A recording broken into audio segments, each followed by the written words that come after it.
Not much has changed in Kasserine Ezzohor neighbourhood over the past decade. Yet this town near the Algerian border was one of the epicentres of Tunisia's revolution.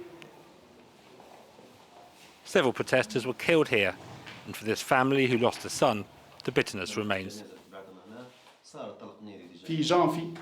At first, in January, they listened to us and studied our case, but then it all got forgotten.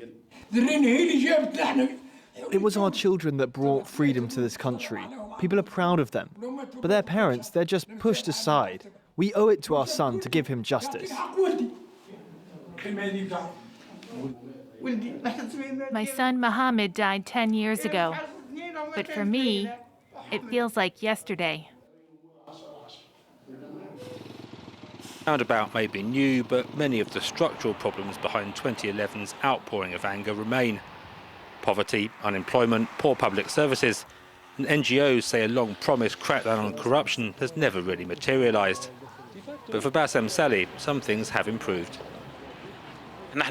Today there are positives, like freedom of speech, the freedom to set up campaign groups and associations, but Kasserine remains one of the poorest and most marginalised towns, and that's the responsibility of successive governments.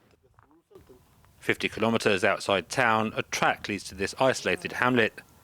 Since the revolution, these mountains have been the scene of violence between security forces and jihadist groups. In December, MUSTAPHA's nephew was assassinated. The extremists suspected the young shepherd of being an informant. This was our home, and then the terrorists came and took over. That's my brother's house. Look, he doesn't even have electricity. Look how my mother lives. My daughter doesn't have anywhere to sleep. Kasserine has many martyrs of the revolution, and the countryside is starving.